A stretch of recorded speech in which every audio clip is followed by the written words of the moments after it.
Saudi അറേബ്യയിലെ അൽ Kharj പ്രവിശ്യയിൽ വ്യോമാക്രമണ ഭീഷണിയുണ്ടെന്ന് മുന്നറിയിപ്പ് സന്ദേശം. അടിയന്തര സാഹചര്യമുള്ളതിനാൽ പൊതുജനങ്ങൾ എത്രയും വേഗം സുരക്ഷിത കേന്ദ്രങ്ങളിലേക്ക് മാറണമെന്ന് സൗദി സിവിൽ ഡിഫൻസ് അധികൃതർ മുന്നറിയിപ്പ് നൽകി. സൗദി സിവിൽ ഡിഫൻസ് അധികൃതർ മൊബൈൽ ഫോണിലേക്ക് സന്ദേശം അയച്ചിരുന്നു. ജനങ്ങൾ പൂർണ്ണമായും ശാന്തത പാലിക്കണമെന്നും അധികൃതർ ആവശ്യപ്പെട്ടു. വീടുകൾക്കുള്ളിലോ അല്ലെങ്കിൽ ജനലുകൾ, വാതിലുകൾ എന്നിവയിൽ നിന്ന് അകന്ന് സുരക്ഷിതമായ ഇടങ്ങളിലേക്ക് മാറണമെന്നോ ആണ് നിർദ്ദേശം. സിവിൽ ഡിഫൻസ് അധികൃതർ നൽകുന്ന നിർദ്ദേശങ്ങൾ കർശനമായി പാലിക്കണമെന്നും ഔദ്യോഗിക മുന്നറിയിപ്പിൽ വ്യക്തമാക്കുന്നുണ്ട്. വ്യോമാക്രമണ ഭീഷണി ഒഴിഞ്ഞതായി പിന്നീട് അധികൃതർ അറിയിച്ചു. നിലവിൽ സുരക്ഷാ സാഹചര്യങ്ങൾ നിരീക്ഷിച്ചു വരികയാണ്. ഏപ്രിലിൽ പ്രഖ്യാപിച്ച വെടിനിർത്തലിന് ശേഷം ആദ്യമായി ഇറാൻ ഇസ്രായേലിന് നേരെ ശക്തമായ മിസൈൽ ആക്രമണം നടത്തി. ബെയ്റൂട്ടിൽ ഇസ്രായേൽ നടത്തിയ വ്യോമാക്രമണത്തിന് പ്രതികാരമായാണ് ഈ നടപടിയെന്ന് ഇറാൻ വ്യക്തമാക്കി. ഇതേ തുടർന്ന് മേഖലയിൽ യുദ്ധഭീതി ശക്തമാവുകയും അയൽ രാജ്യങ്ങളായ ഇറാഖും സിറിയയും തങ്ങളുടെ വ്യോമപാതകൾ താൽക്കാലികമായി അടയ്ക്കുകയും ചെയ്തു. ഇന്നലെയാണ് ലെബനൻ തലസ്ഥാനമായ ബെയ്റൂട്ടിന്റെ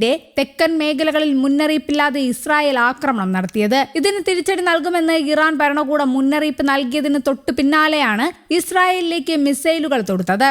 സുരക്ഷ മുൻനിർത്തി ഇറാഖ് തങ്ങളുടെ വ്യോമപാത അടുത്ത 72 മണിക്കൂറത്തേക്ക് അടച്ചതായി പ്രഖ്യാപിച്ചു. സിറിയ ദമാസ്കസ് വിമാനത്താവളത്തിലെ സർവീസുകൾ നിർത്തിവെച്ചു. ഒപ്പം തെക്കൻ വ്യോമപാത 12 മണിക്കൂർ നേരത്തേക്ക് അടയ്ക്കുകയും ചെയ്തിട്ടുണ്ട്. ഇറാന്റെ പടിഞ്ഞാറൻ മേഖലയിലെ വ്യോമപാതയും അടച്ചിരിക്കുകയാണ്. അതേസമയം കുവൈറ്റിന്റെ വ്യോമാതിർത്തിയും അന്താരാഷ്ട്ര വിമാനത്താവളവും ലക്ഷ്യമിട്ടുള്ള ഇറാനിയൻ ആക്രമണങ്ങളെ തുടർന്ന് അന്താരാഷ്ട്ര സിവിൽ ഏവിയേഷൻ സംഘടനയായ ഐക്കാവോയ്ക്ക് Kuwait general authority of civil aviation രണ്ടാം ഔദ്യോഗിക പ്രതിഷേധ കത്ത് സമർപ്പിച്ചു. ഈ ആക്രമണങ്ങൾ അന്താരാഷ്ട്ര സിവിൽ ഏവിയേഷൻ കരാറുകളുടെയും ചട്ടങ്ങളുടെയും ഗുരുതര ലംഘനമാണെന്നും യാത്രക്കാരുടെയും വിമാന കമ്പനികളുടെയും വിമാനത്താവള ജീവനക്കാരുടെയും സുരക്ഷയ്ക്ക് നേരിട്ടുള്ള ഭീഷണിയാണെന്നും കത്തിൽ ചൂണ്ടിക്കാട്ടി. കഴിഞ്ഞ ബുധനാഴ്ച ടെർമിനൽ 1 കെട്ടിടത്തിന് നേരെയുണ്ടായ ആക്രമണത്തിൽ മരണവും ഗുരുതര പരുക്കുകളും വൻ സാമ്പത്തിക നാശനഷ്ടങ്ങളും സംഭവിച്ചതായി അതോറിറ്റി വ്യക്തമാക്കി. ആക്രമണത്തെ തുടർന്ന് വിമാന സർവീസുകൾ താൽക്കാലികമായി നിർത്തിവെക്കേണ്ടി വന്നതും യാത്രക്കാരുടെ വിമാന ഗതാഗതത്തിന്റെ പ്രവർത്തനങ്ങളെ സാരമായി ബാധിച്ചതായും അറിയിച്ചു. ഇത്തരത്തിലുള്ള വ്യോമാതിക്രമങ്ങൾ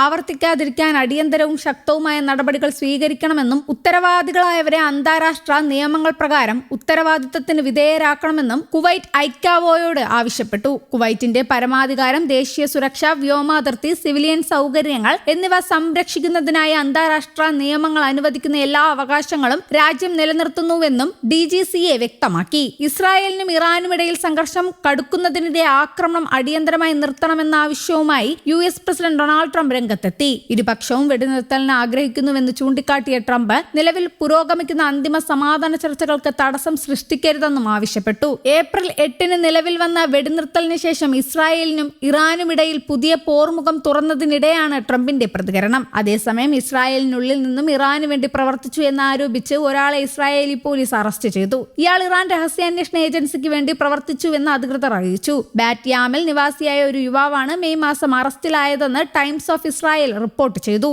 ന്യൂസ് ഡെസ്ക്, കേരള കൗമുദി.